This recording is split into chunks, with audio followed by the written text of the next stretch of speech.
Paper, और सही के लिए आपको 2 नंबर मिलेंगे और गलत के लिए आपका 1 भी अंक नहीं कटेगा, क्योंकि नेगेटिव मार्किंग हट चुकी है।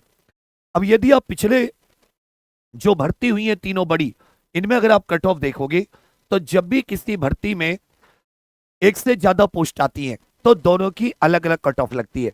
जैसे इस बार 7 पोस्ट आई हैं, एक ही फॉर्म भरना होगा, एक ही आपको एग्जाम देना है, लेकिन 7 अलग अलग पोस्ट की कट ऑफ लगेगी।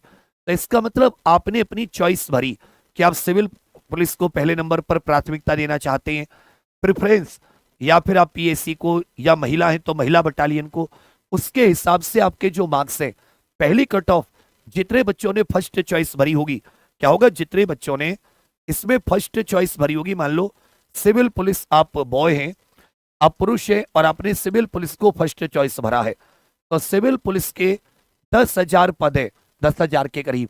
अब इसमें 2 गुना बच्चा बुलाना है, मतलब या 2.5 गुना बच्चा बुलाना है, तो टॉप 25,000, मतलब हर कैटेगरी की जितनी वैकेंसी है उसके 2.5 गुना, उनमें से जो टॉप जिसकी पहली प्राथमिकता होगी उसके हिसाब से जितने मार्क्स बन रहे होंगे उतने टॉप को डीवीपीएसटी में बुला लिया जाएगा।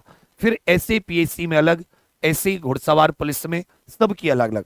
तो पिछली बार की कट ऑफ एक बार देख लीजिए, आइडिया लग जाता है कि सेम पैटर्न पर जब नेगेटिव मार्किंग थी तो तब क्या कट ऑफ है, क्योंकि इस बार तो नेगेटिव मार्किंग भी नहीं है।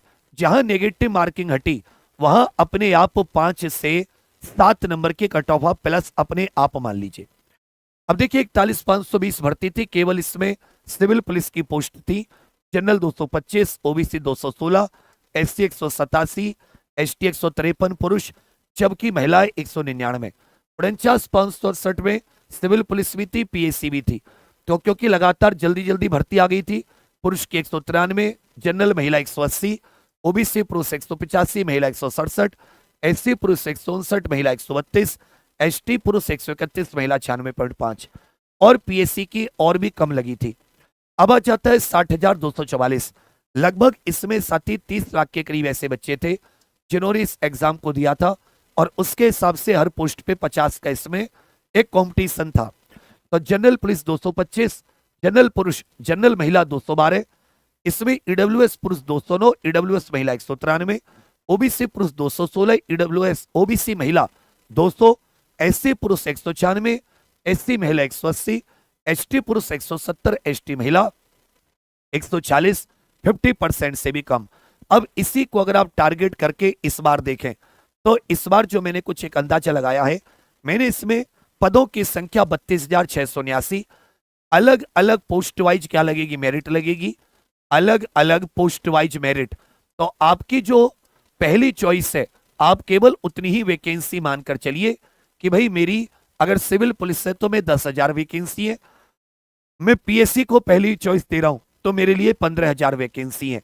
ये नहीं कि आपके लिए 32,000 वैकेंसी है, पोस्ट वाइज मेरिट लगेगी। दूसरी बात भाई, जो फॉर्म भरने वाले और पेपर देने वालों की संख्या है, पेपर देने वालों की संख्या कहीं साथ ही 25 लाख प्लस होगी।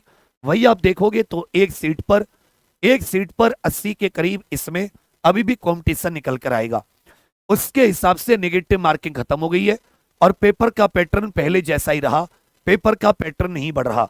तो उसको देखते हुए जो जनरल पुलिस है वो कम से कम 235 के आसपास ट्राई करें, और महिला कम से कम 222, 225 के आसपास ट्राई करें क्वेश्चंस, मतलब इतना स्कोर आपका आना चाहिए, जितने भी क्वेश्चन है गुणा 2 कर लेना। ईडब्ल्यूएस और क्वेश्चन की बात करें तो इसका आधा, ये मैं नंबर बता रहा हूं, ठीक है भैया। ईडब्ल्यूएस पुरुष 216, और कहो तो इसको 220 की तरफ ही लेकर चलना, और महिला इसमें +5 नंबर 210 की तरफ। ओबीसी पुरुष 225 की तरफ ही लेकर चलना, प्लस ही रखना। महिला इसमें भैया 215 की तरफ ही लेकर चलना, प्लस रखना। एससी पुरुष 195 से 205, इसमें भी 210 की तरफ, महिलाएं 195 की तरफ, एससी महिलाएं। और एसटी पुरुष 175 के करीब, ये यहां पर फिर भी हो जाएगा 175, 180 के आसपास।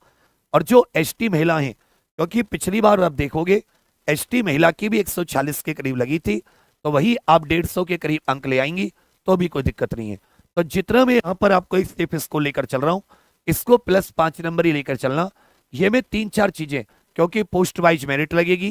दूसरी बात बहुत इंपॉर्टेंट जो है वो है कि भैया इसमें नेगेटिव मार्किंग नहीं है। तो जो आपके 5-10 नंबर कम हो जाते थे नेगेटिव में, गलत में 5-6 नंबर तो सब बच्चों के घट जाते थे। अगर आपने 10 क्वेश्चन भी गलत कर दिए तो 5 नंबर घट गए ओवरऑल स्कोर में से। तो अब की बार वो तो है नहीं, नेगेटिव मार्किंग है नहीं, तो सोचो फिर नॉर्मलाइजेशन किससे होगा? फिर तो आपने भी कितने अटेम्प्ट किए, कितने एक्यूरेट है, फिर तो गलत का कोई मतलब ही नहीं बनता कि उसका कोई रोल होगा, क्योंकि नेगेटिव तो है ही नहीं। दूसरी बात, 32,000 पिछले से आधी वैकेंसी है, फॉर्म की संख्या, पेपर देने वालों की संख्या उतनी रहनी है, तो मेरा कहीं से भी अनुमान नहीं है। इसका मतलब ये मैं मार्क्स बता रहा हूं 300 में से। आप इसमें क्वेश्चंस की बात करें तो 150 में से, जैसे अगर आप 235 यहां पर है तो भैया आप कम से कम 120 क्वेश्चन तो सही करें ही करें, उससे कम क्वेश्चन सही ना करें। अब इसके लिए रही बात तैयारी की, तो तैयारी हम लोग अपने एग्जाम पर ऑफिशियल एप्लीकेशन पर